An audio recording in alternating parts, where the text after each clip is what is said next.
I want you to put yourself in a very specific, highly uncomfortable physical space for a second. Okay, I'm listening. You're sitting in the cockpit of this incredibly fragile, entirely engineless glider, and you're flying a patrol route through the pitch black over a massive yawning chasm. Right, this is Janumga Gap. Exactly. And it is completely silent up there. Like there are no roaring jet turbines, no hum of electronic avionics, just the sleepy whisper of freezing air scraping across your canopy. Which is terrifying in itself. Oh, absolutely. It's so quiet and you are so chronically exhausted that you might actually doze off at the controls. Except right outside your window, there's a wild, ferocious aurora painting the sky in these violent ropes of varicolored fire. Yeah, the visual contrast there is stunning. Right. And flashes of jagged blue lightning are sporadically illuminating these towering copper-peaked mountains miles below you. It sounds almost beautiful until you realize the context. Exactly. Because you are a mercenary, your life has a literal dollar value attached to it, and you are hunting alien leviathans in the dark. So, welcome to our deep dive into a brilliant piece of source material today. It's a first-hand narrative account titled In the Wind. It's a phenomenal text to explore, really, because it forces you straight into the suffocating reality of that cockpit. Yeah, it doesn't hold back at all. Not even a little. The narrative chronicles a brutal, corporate-sponsored extermination campaign taking place on an alien planet known as Camelot. Right. And the story is filtered through the perspective of an embittered, highly cynical mercenary pilot. His name is Salvador Delgado. He's quite the character. Oh, he is. On the surface, Delgado claims he's simply providing a historical, unvarnished account of his famous wingman, a pilot named Horst Johann von Dracow. Who becomes this massive, almost mythological figure in the war. Exactly. Okay, let's unpack this. Because the mission of our deep dive today is to explore how this narrative, which initially masquerades as, a straightforward sci-fi bug hunt. Right. Heavily armed humans shooting down alien monsters to secure corporate profits. Exactly.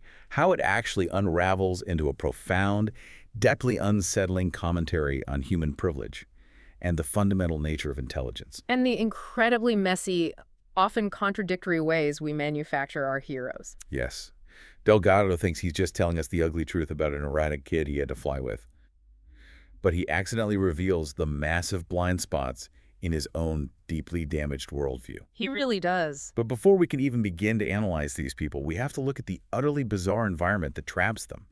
Because the rules of engagement on Camelot dictate everything about how these characters live, fight, and die. Yeah, the setting is essentially a character itself here. It really is. I mean, we are talking about advanced spacefaring humans. They travel between solar systems. Yet on this planet, they are fighting an aerial war using unpowered sailplanes. Launching from steam catapults. Right, and firing cannons equipped with glass barrels. It's insane. What's fascinating here is the physical mechanism that forces this extreme technological regression. You really can't understand the psychology of these pilots without understanding the physics of the planet that is actively trying to kill them. So true. Walk us through that. Well, the source material outlines that approximately 50,000 years ago, this specific solar system passed through the warped space surrounding a black hole. Wow. Yeah. And the exogeological result of that cosmic event is that Camelot possesses highly eccentric, entirely unpredictable, and off-center magnetic fields. So it's completely unstable. Completely. We're talking about massive fluctuating dynamos deep within the planet's crust that generate spontaneous electromagnetic pulses of staggering power. And the practical, terrifying result of that is that metal is effectively banned on this planet. Banned by physics, yeah. Right. The magnetic ambient environment is so volatile that any conductive metal acts as a deadly capacitor.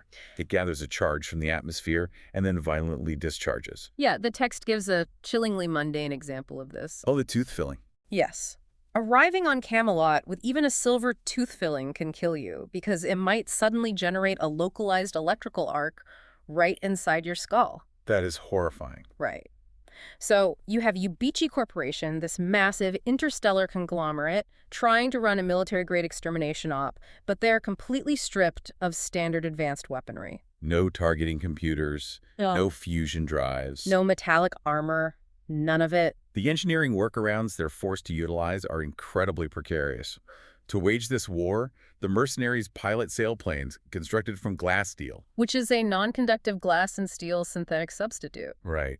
And because they can't use conventional combustion or jet engines, they achieve flight by being hurled off the edge of the canyon. By 40-meter glass steel cylinders driven by pure steam pressure. It's just wild. They're literally shot like arrows into the frenetic, violent updrafts of Janunga Gap. And their offensive capabilities are equally compromised. They fire low-velocity gas pressure cannons with glass barrels, Shooting explosive shells laced with cyanide to poison the local fauna. It's a completely absurd tactical setup. It really is.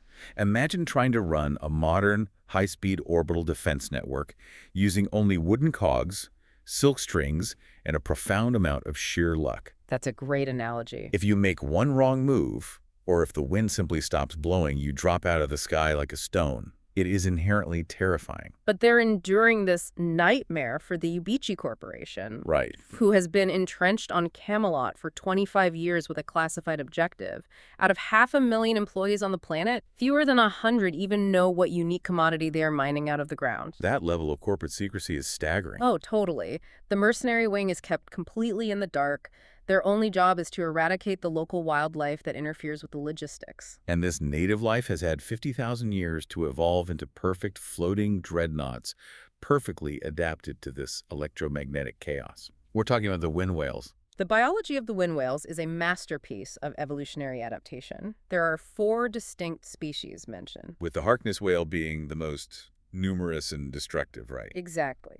To understand the scale of the threat they pose to the corporate infrastructure, picture a juvenile Harkness whale. It possesses an oblate spheroid gas bag roughly 60 meters long. 60 meters? That's massive. Utterly massive. They are floating leviathans lifted by naturally synthesized hydrogen. They migrate from their Arctic feeding ranges down to equatorial regions. And because they are omnivores, when they form their migration herds, they act like a biblical plague. Yeah, they trail these thick sensory tentacles beneath them, sweeping the ground like a net. Lifting any organic matter, plants, animals, human infrastructure up into a tiny head body tucked beneath that massive gas bag. They don't just eat, they strip the earth bare. The erosion they cause is so phenomenal that the Ubichi Corporation's very first exploitation force was completely wiped out, turned into what the text grimly calls whale supper. Yeah, simply because the corporate board back in Geneva didn't bother to conduct proper exobiological surveys before setting up their mining camps. Classic corporate oversight. So the corporate response is brutally simple. Total, unmitigated extermination. Clear the airspace so the mining can continue. But destroying the whales isn't just a matter of shooting down defenseless glimps, because the whales have bodyguards. Right. The environment demanded a defense mechanism for these massive, slow-moving herbivores. Which manifests in a symbiotic creature known as the manta. These entities physically resemble old Earth manta rays, but scaled to nightmare proportions. How big are we talking? 10-meter bodies, 15-meter wingspans, and 10-meter tails functioning as aerodynamic rudders. Incredible. But their most devastating feature is how they utilize the planet's bizarre physics. The mantis possess biological capacitor organs. Oh, this is the craziest part. Yeah, they can draw charge from the turbulent, highly charged atmosphere of the gap and literally hurl jagged, directed bolts of lightning at the human gliders. So to survive your workday, you have to strap yourself into a fragile, engineless glass glider, dodge literal lightning bolts from giant flying stingrays, and try to shatter the gas bags of floating leviathans using a glass cannon. The psychological toll of that is unimaginable. Which brings us directly to the mindset of the people willing to do this job. The text specifically refers to the mercenary pilots as old earthers. Right, and if we're going to understand why our narrator, Salvador Delgado, views this horrifying war through such a cold, calculated lens, we have to examine the sociology of where he comes from. Because old Earth is not depicted as some gleaming capital of human achievement. No, not at all. It is a planet-wide slum. The sociological mechanisms at play on old Earth represent extreme, stagnant capitalism. Yeah, it's a world populated by 20 billion unemployed citizens. Delgado refers to his own people as sardines. The societal structure provides absolute social insurance. Nobody starves to death and nobody freezes to death, but it strips them of all purpose, agency, and upward mobility. They live in a massive ghetto that surrounds a single, heavily defended bastion of extreme wealth and privilege. Known as the Confederation Zone. located in Old Switzerland. The psychological cruelty of that setup is staggering. Like, the highlight of a citizen's life is taking a supervised, heavily restricted trip to the Confederation Zone purely to press their faces against the glass and watch how the wealthy outworlders live. Then they're shipped back to their slums, their baseline apathy entirely replaced by a renewed, suffocating desperation. It's so bleak. So Delgado is fighting on Camelot purely to buy off his mercenary contract and elevate his family out of that specific crushing poverty. He looks at this war entirely through the lens of base pay, permission bonuses, and hazard pay. Every time he sits at the catapult waiting to be hurled into the dark,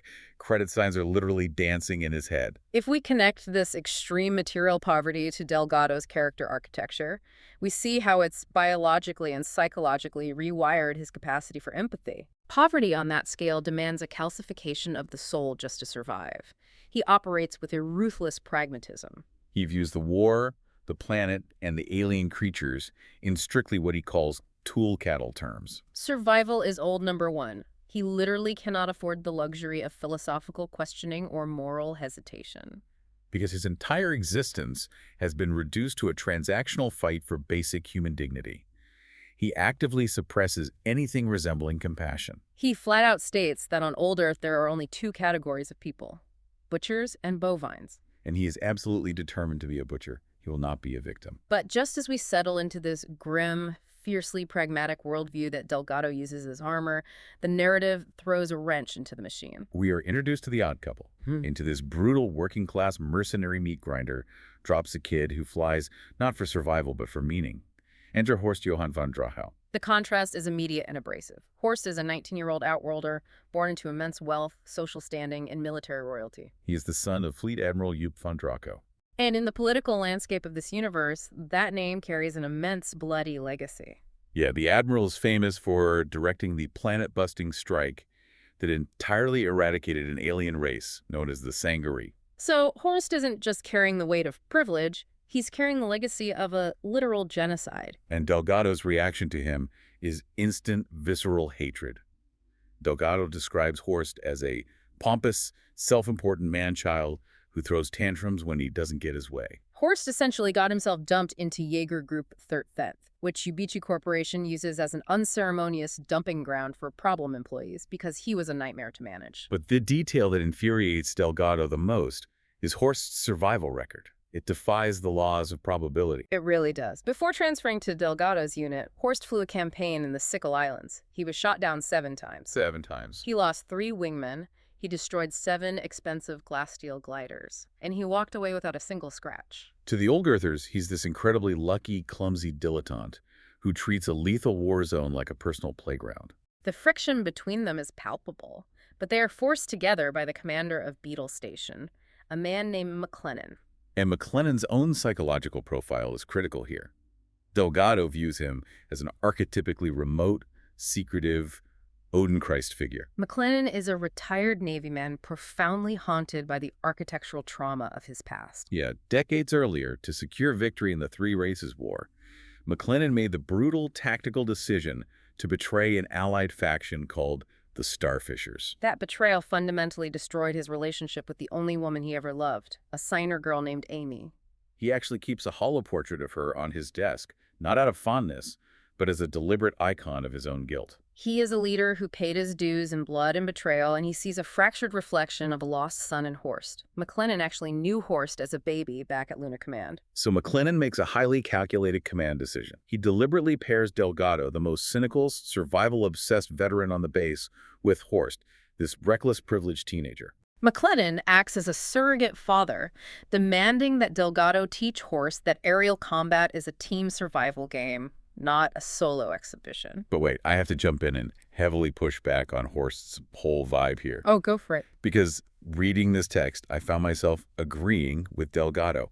Isn't Horst just a wildly spoiled nepotism baby playing war tourist? I can see why you'd think that. I mean, let's look at the facts. He refused to attend the prestigious military academy his father explicitly planned for him.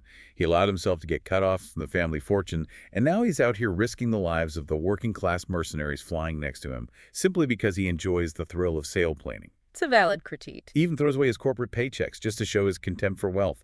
It feels incredibly self-indulgent. Like, it's very easy to reject your father's money and play the starving artist, or in this case, the starving mercenary, when you know deep down you have a galactic safety net. Ah. Putting him next to Delgado, who is fighting to pull his family out of a slum of 20 billion people, makes Horst look incredibly selfish. That skepticism is entirely warranted, and it perfectly aligns with Delgado's initial hostility. To Mole Earther, the existential angst Horst displays is an unfathomable luxury. Exactly. When your daily concern is caloric intake and avoiding electrocution, you don't have time for a crisis of identity. However, as the narrative progresses, we're forced to look deeper at the mechanisms driving Horst's behavior. Yeah, open to that. It is not mere thrill-seeking. It is a profound, paralyzing alienation.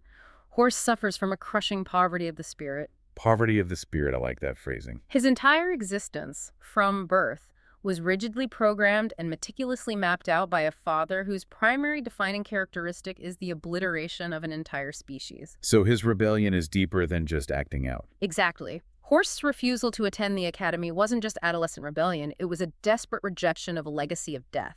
Piloting engineless sailplanes in the dark is quite literally the only activity in his life that his father did not orchestrate. Wow, so it's the sole domain where he possesses actual autonomy. Yes, exactly. That does reframe things. Delgado actually experiences this rare moment of clarity where he realizes that a human being can be raised with all the wealth and social position the Outworlds have to offer and still be utterly spiritually deprived. The Old Earthers take a perverse, almost chauvinistic pride in their persecution. They understand material goals perfectly. A credit is a credit. Right. But the notion that someone could have unlimited access to material wealth and still be fundamentally hollow is a stunning concept to Delgado. For Horst, the act of flying is an end in itself. It's an escape. For Delgado, flying is purely a means to a paycheck. And the narrative brilliantly forces these two entirely opposing philosophies into a crucible because the physical environment they are operating in simply does not care about their existential differences. It definitely does not, because the 12-year ecological cycle of Camelot has ticked over. The Great Migration begins. All 4 species of wind whale begin herding simultaneously, pushing south in an unstoppable, continent-spanning wave. The logistical strain on the mercenary pilots becomes catastrophic. They're forced to fly 5, sometimes 6 combat missions a day, just attempting to hold back an ocean of leviathans. And this brings us to the escalation, where the abstract arguments end and the sky literally falls. They are running these grueling, pitch-black patrols, riding the thermal updrafts in the canyon, and the text delivers this incredibly visceral breakdown of the combat mechanics. Yeah, they spot a juvenile Harkness whale drifting toward the base defenses. It's described as this massive pink and scarlet blimp. And Horst, entirely true to his reckless nature, ignores standard operational procedure, drops his flaps, and dives straight down onto the whale. Aerodynamically and tactically, this is a catastrophic error that highlights his immaturity. A rational, unimpetuous attack vector would dictate approaching the whale level from behind. Remaining in its slipstream to stay hidden from any mantis that might be resting in the dense forest of sensory organs on the whale's back. Right. But Horst initiates a sharp, aggressive dive. This places his fragile glass steel glider directly over the whale's dorsal surface, firing explosive cyanide shells down into the thin, vulnerable flesh of the gas bag. I look at Horst's flying style as the difference between playing aerial jazz and playing strict sheet music. That's a good way to put it. Horst is improvising. He's reacting purely on instinct, playing off the thermal currents, completely in the moment, which sounds romantic until you realize you were the wingman trying to play sheet music right next to him. Exactly, because Delgado, bound by duty and the need to keep this kid alive, has to follow him into the dive. And exactly as you'd expect, 2 massive mantas that were concealed in the organs on the whale's back surge upward. Horst realizes his tactical blunder, yanks his flaps up, and violently hurls his glider into a vertical climb to engage the mantis, Completely abandoning his vector and leaving Delgado flying directly into the trap. and the physics of the situation immediately catch up to them. Delgado has already fired his explosive shells along Horst's trajectory. The explosive pattern is too concentrated. They breach the main gas bag of the Harkness whale. We have to remember the chemical reality here. These massive leviathans maintain buoyancy via highly combustible hydrogen gas. Delgado observes the telltale ripples of blue fire igniting beneath the yellow flash of the explosives, and he instantly understands that the entire 60-meter creature is about to undergo catastrophic mid-air detonation. His only option for survival is to dive aggressively, attempting to use the sheer physical mass of the dying, burning whale to shadow his fragile glider from the impending shockwave. But the margins for error are non-existent. As he dies, his glider wing clips one of the thick, heavy sensory tentacles trailing beneath the whale. The mechanical shear stress snaps his glass steel wing cleanly at the root. Instantly, his glider goes into a violent, uncontrolled spin. The heat from the hydrogen explosion is literally blistering the paint off his fuselage. The towering, jagged rock spires of Janunga Gap are reaching up from the darkness below. He has a split second to react. He manages to pop his sticky canopy, bail out into the freezing air, and pull his ripcord. He's left dangling in the absolute pitch black, dropping into the snowy, sub-zero depths of the canyon, completely robbed of his agency. Yet as he hangs helplessly in his parachute, he looks up and witnesses Horst executing an aerodynamic impossibility. Horst utilizes his upward momentum to catch the two pursuing mantis in a pincer maneuver. He systematically shoots one down and then performs a ridiculous high-G flap trick that allows his sailplane to physically turn inside the turning radius of the remaining manta. He puts a volley of explosive shells directly into its underbelly, destroying it. It is a miraculous display of dogfighting. But Delgado is utterly enraged. Understandably. For the very first time in his long, pragmatic career, he has been shot down. His streak is broken. He's left waiting for a hot air rescue balloon in the freezing snow, entirely dependent on others for his survival. And when the rescue balloon finally retrieves him, the dynamic shifts again. Horst doesn't gloat. He meets Delgado like a contrite, sad puppy, profusely apologizing for his recklessness. And it is in this vulnerable aftermath Here's where it gets really interesting. that Horst starts asking the questions that will unravel the entire narrative. They are sitting in the freezing barracks, nursing drinks, trying to get the cold out of their bones. And Horst turns to Delgado and asks, "Do you think today was a setup?" Horst is beginning to articulate a deeply unsettling exobiological hypothesis. He's observed a fundamental shift in the tactical behavior of the mantas. Historically, the mantas function purely as reactive defense mechanisms. You attack a whale, the manta attacks you. But Horst notes that they are no longer just reacting. They are executing coordinated ambushes. They are anticipating flight paths. Later in the text, we see the mantis actively locking down the human launch gates and executing prolonged sieges against the base infrastructure. Horst asks Delgado a chilling question. Do you ever look one in the eye? He's beginning to suspect, with mounting horror, that the mantis possess genuine sentience, true intelligence. And Delgado's reaction is the purest distillation of old earther pragmatism. He immediately shuts it down. He tells Horst, I don't care. A burst in the guts is all that matters. That's cash money, genius, or retard. He violently refuses to engage with the moral implication of what they are doing. But he can't stop the spread of the idea. The rumor of mantis sentience is rapidly permeating the entire mercenary base. The suppression of this idea isn't just about Delgado's personal denial. It touches on a very specific, deeply cynical legal reality within the universe's corporate structure. Oh, this part is so dark. The Ubichi Corporation actually institutes severe financial penalties for any employee caught discussing or promoting the concept of mantis intelligence. And the reason is entirely economic.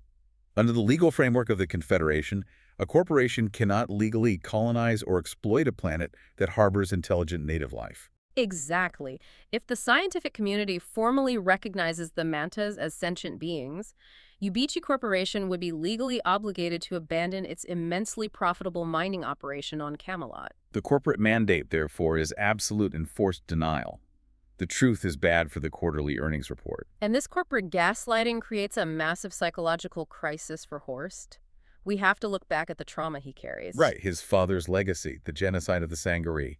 Horst actively ran away from his family of origin, specifically to avoid becoming a militaristic butcher. And now he's sitting in the freezing cockpit of a glider on a hostile alien world, wrestling with the terrifying realization that he might be actively participating in the extermination of a newly discovered intelligent race. He is absolutely terrified that he is repeating the exact historical sins of his father. If we connect this to the broader thematic argument of the narrative, it perfectly highlights the divergent survival strategies of these two men. Horst, despite his outward arrogance and privileged upbringing, is becoming paralyzed by empathy and historical guilt.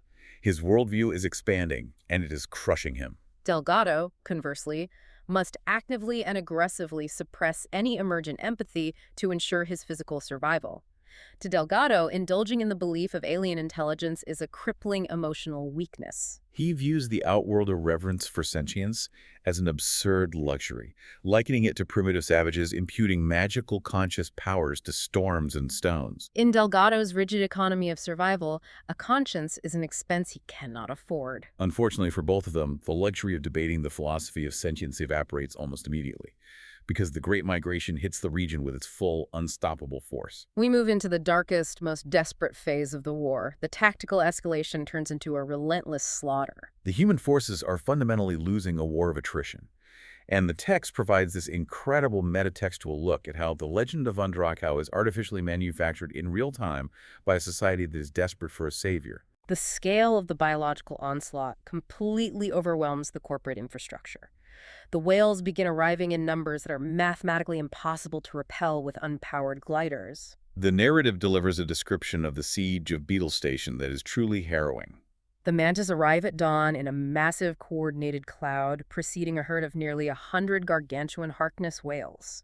The airspace over the gap is so thick with combatants that time itself seems to dilate.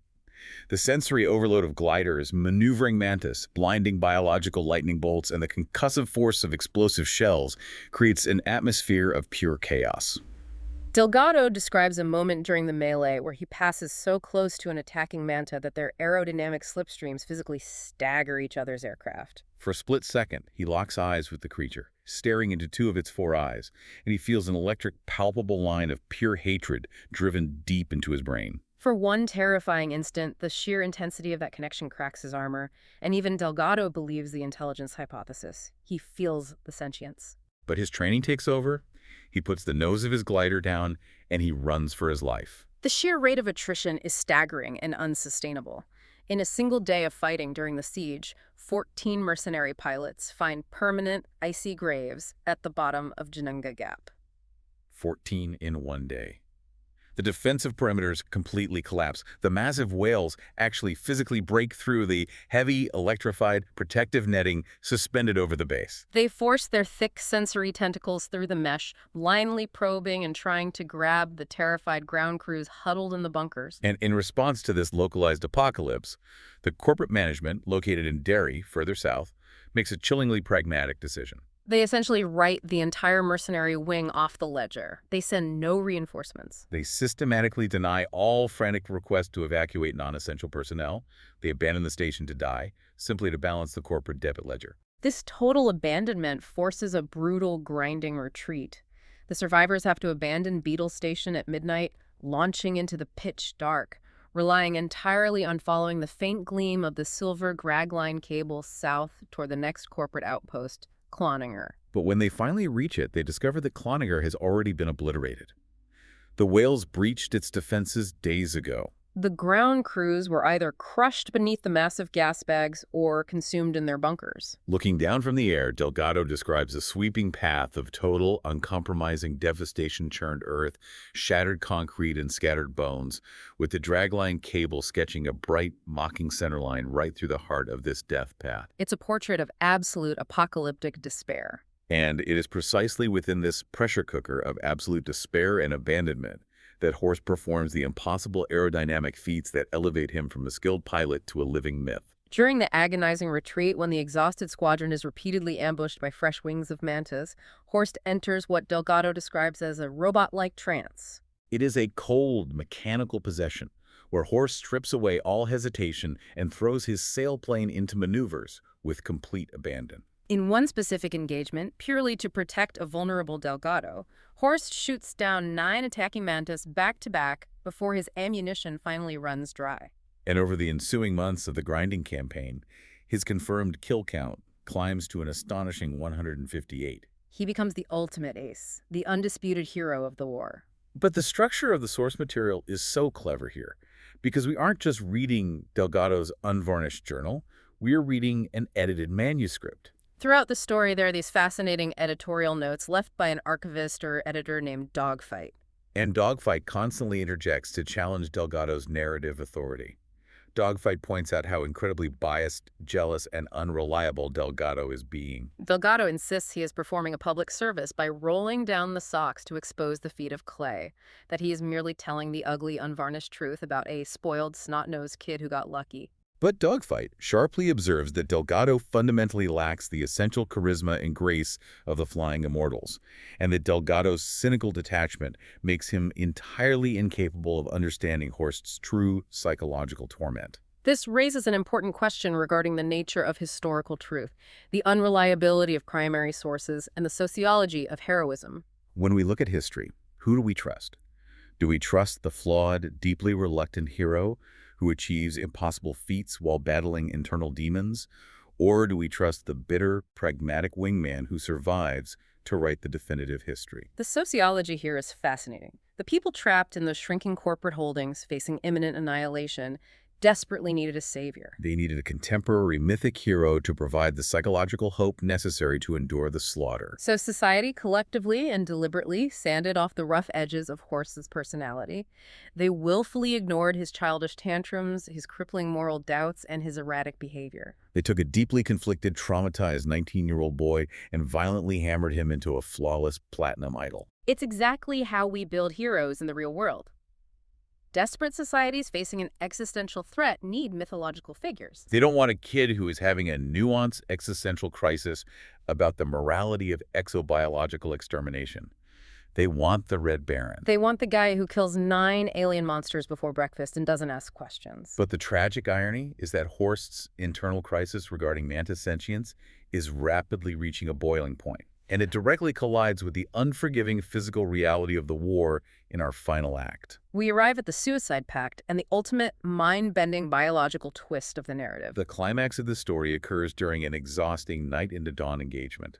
The surviving battered pilots have been ordered to provide continuous air cover for a vulnerable rescue convoy, slowly transporting survivors down the dragline cable. Anticipating the movement, the Mantis launch a massive, highly coordinated offensive. But what is truly terrifying to the pilots is that the Mantis have now perfectly adopted human fighter tactics. They are no longer just swarming. They operate in disciplined wingman pairs, they systematically isolate straggling targets, and they tactically break off engagements when outmatched, only to regroup and attack from a superior altitude. They are learning, adapting, and countering human strategy in real time. In the chaos of this dogfight, Horst and Delgado are flying perfectly in sync. It's a dance of destruction. They are completely obliterating everything that crosses their vector. Horst effortlessly scores his 158th kill, saving Delgado's life yet again. But then, the dynamic of the fighting shifts. Horst outmaneuvers a female manta and slides into a perfect lethal firing position directly beneath her. She has just expended her biological lightning bolt. She is physically drained and completely defenseless. Horst passes so close to her that their wings nearly brush in the updraft. He has the perfect shot, but he refuses to pull the trigger. The hesitation forces Delgado to violently swoop in, break formation, and take the kill himself to protect his wingman. And Delgado notes with a disturbing clarity that as the female manta folds her wings and falls toward the canyon floor, he clearly sees puzzlement and pain in her eyes. This exact scenario repeats itself 3 separate times during the battle. Horst simply refuses to engage. He begins to maneuver poorly, actively blocking Delgado's firing angles to protect the mantas. The psychological dam has broken. Horst's evolving conscience and his terror of committing genocide have finally completely overridden his basic biological survival instinct. The mantas eventually break off the attack and retreat into the higher thermals. But Horst does not rejoin the human squadron. He pulls his glider into a steep, high-altitude climb and spots a massive, heavily scarred old male manta circling entirely alone. And this is the moment that permanently shatters Delgado's understanding of the universe. Horst flies his fragile glass-steel glider in close, matching the old manta's speed, flying wingtip to wingtip with this alien creature. They are 2 beings from entirely different evolutionary trees, completely unable to communicate with spoken language. But Delgado, watching from below, is absolutely convinced they form a silent, mutual suicide pact. Because suddenly, there is a brilliant flash of blue light. A directed lightning bolt from the manta strikes Horst's glider. The sailplane staggers violently, canvas ripping, the fuselage beginning to smoke heavily. Delgado's reaction is purely instinctual and vengeful. He instantly empties his remaining magazines into the old manta, shredding it from the sky. He then forces his glider into a dangerous dive, pulling up alongside Horst's crippled aircraft. Horst's cockpit is rapidly filling with thick smoke, but Horst signals through the glass steel that he cannot bail out. He pantomimes that his canopy is jammed shut.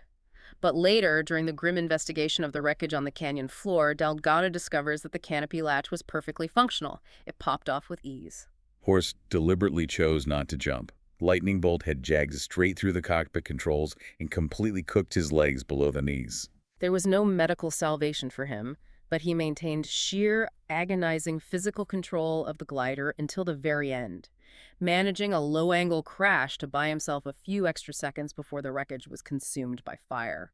Horst dies in the flames, and Delgado's subsequent intellectual reaction to this sacrifice is bone-chilling. In his letters, Delgado violently argues that Horst's death was entirely pathetically meaningless. He insists that Horst was playing a self-appointed delusional Christ figure, dying for an abstract concept that doesn't exist. Delgado argues that it is right down, deep-streamed, fundamental to the very nature of human intelligence to interfere, overpower, exploit, and obliterate. He points to the entirety of human history, specifically to Admiral von Drachau's destruction of the Sangari, and says that is simply the biological truth of who we are. We are tool users and cattle herders. If we find something weaker than us, we crush it and take its resources. He absolutely refuses to see any transcendent moral victory in Horst's sacrifice. But the profound, tragic irony of the narrative is that Horst's intuition was actually closer to the empirical truth than Delgado's cold pragmatism could ever comprehend. And this is where the story delivers an absolutely brilliant, paradigm-shifting scientific twist. Because in the wake of Horst's highly publicized death, the Confederation government finally steps in, suspends Ubici's operations, and conducts a massive, rigorous exobiological investigation of Camelot. And the scientific data reveals that the humans had the entire planetary dynamic completely, horrifyingly backward. Oh, this revelation completely blew my mind. When I read this, I had to stop and pace around the room. The mantas were never the masters of Camelot. The mantas were not the ones exhibiting higher tactical intelligence or directing the complex sieges against the human bases. The massive, slow, seemingly mindless, blimp-like wind whales are the true, highly evolved, intelligent native species of the planet. Precisely. The exobiologists discovered that the mantas are essentially the evolutionary equivalent of domesticated attack dogs. They were genetically cultivated and domesticated by the whales thousands of years ago to protect the herds from a pterodactyl-like aerial predator that is now nearly extinct. This revelation completely recontextualizes the combat. The reason the mantas were so seemingly slow to adapt to human fighter tactics in the early stages of the war wasn't due to a lack of intelligence on their part. It was a reflection of the profound neurological difficulty the hyper-intelligent whales faced in projecting their defensive tactical needs into the much faster, highly maneuverable frame of reference of the mantis. The analogy that makes this click for me is input lag. Imagine trying to play a hyper-fast, incredibly lethal dogfighting video game, but there is a 3-second input lag between your controller and the screen. The whales possess galaxy brain, philosophical intelligence, but they are trying to telepathically project complex tactical maneuvers into the tiny brains of giant stingrays that are physically moving through the air faster than the whales can process the localized telemetry. The humans literally mistook the guard dogs for the homeowners simply because the guard dogs were the ones biting them. And the reason the intelligent whales were so completely oblivious to the human presence, the reason they initially ignored the explosive shells and the corporate mining equipment, wasn't because they were dumb animals incapable of recognizing a threat. It was because they were entirely consumed by an incredibly complex, sacred, and deeply vulnerable biological imperative. They were mating. The reproduction cycle of these leviathans is profoundly bizarre, incredibly precarious, and deeply tragic when placed in the context of the corporate extermination campaign. The exobiological data shows that female mantas only enter estrus when exposed to the prolonged, specific thermal conditions of the equatorial regions during the Great Migration. They mate in the air, but they give birth to completely unformed, helpless, marsupial-like young. And they biologically cannot raise these young themselves. They are required to deposit them into a specially developed, highly vascularized semi-womb located on the dorsal surface of a male wind whale. And the symbiotic mechanics of it get even wilder. The male whale uses those thick, trailing sensory tentacles, the exact tentacles the humans thought were just for stripping vegetation, to envelop the female manta.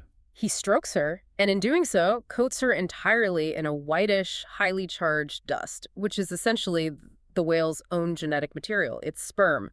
This chemical coating triggers a frenzied travel state in the female manta. She acts like a biological drone or a bee completely covered in pollen. She flies rapidly and erratically from female whale to female whale. The female whales then utilize their own delicate sensory organs to stroke the genetic dust off the manta's body, finally completing the fertilization process for the entire species. It is an incredibly complicated, highly clumsy, but beautifully evolved symbiotic relationship. The mantas and the whales are inextricably biologically bound together for their mutual survival. You cannot have one without the other. And the humans, blinded by their corporate greed and their rigid definitions of what intelligence should look like, thought they were just conducting routine pest control to protect a supply chain. In reality, they had blundered into the very center of a massive, fragile, continent-spanning alien-beating ritual, and they started systematically slaughtering the participants with explosive cyanide shells. It recontextualizes the entire war. It makes every single kill so much more horrific. Horst intuitively felt the wrongness of the campaign, even if he didn't possess the specific exobiological facts to articulate why. He saw the pain, the confusion, and the defensive desperation in the mantis' eyes. He recognized that they were fighting to protect something sacred. But the harsh reality of this universe is that his empathy alone achieved nothing. It was only because he died, and specifically because he was the son of Fleet Admiral von Draco, that his death generated enough political friction to force the heavy gears of the Confederation bureaucracy to finally turn. That is the ultimate cynical aftermath of the narrative. Commander McLennan, driven by his own guilt, and Fleet Admiral von Draco, driven by profound grief, spent 3 agonizing years aggressively knocking on doors and pulling political levers at Luna Command. The sheer financial wealth and lobbying power of the Ubici Corporation is immense, but it ultimately cannot withstand the combined public fury of a highly decorated station commander and a legendary fleet admiral. The Confederation government finally steps in, halts the extermination campaign entirely, and permanently designates Camelot as a protected world, entirely off-limits to corporate exploitation. Horst did buy something with his life. He purchased the continued survival of an entire intelligent species. But the lingering tragedy of In the Wind is that our narrator, Salvador Delgado, learns absolutely nothing from the entire ordeal. At the very end of the narrative, we discover that Delgado is still happily employed by the Ubici Corporation's Armed Action Command. He has received a promotion. He pulls down a very handsome mercenary income. He brags in his letters that he has his in and doesn't need anyone's philosophical approval. He remains completely comfortably trapped within his cynical, highly transactional worldview. Orst achieved a massive, world-altering moral victory, but he could only achieve it by abandoning his humanity and making a desperate suicide pact with an alien guard dog. It serves as a profound, unsettling reminder to the listener of how our limited perspectives, our rigid frames of reference, can completely blind us to the complex realities of the systems operating around us. We observe this dynamic constantly, whether we are analyzing an alien ecosystem in a piece of speculative fiction, or whether we are trying to navigate the deeply flawed corporate, political, and social structures we participate in every single day. We continuously project our own deeply ingrained assumptions onto the world. If someone or something attacks us, we universally assume that they are the one in charge, rather than considering that they might simply be the desperate defense mechanism of a much larger, much more vulnerable system. So what does this all mean for us? It means we are constantly making sweeping, often destructive judgments based on entirely incomplete data.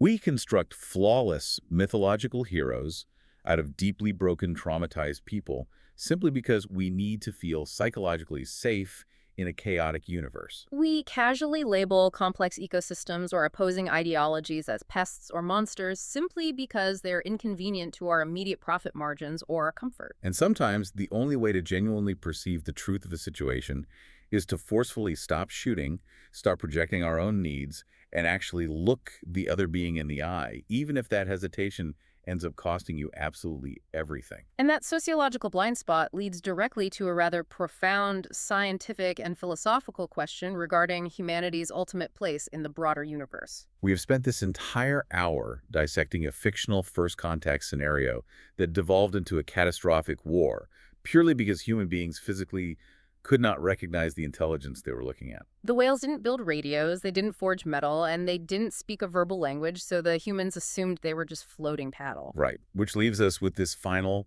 highly provocative thought for you to take away and mull over. If humanity ever does actually venture out into the dark and encounter a truly alien intelligence, Is it entirely possible that our fundamental working definition of intelligence, a definition that is so deeply, inextricably rooted in our own specific human concepts of technological dominance, environmental conquest, verbal communication, might actually be the exact psychological barrier that prevents us from recognizing a higher mind when it's staring right back at us?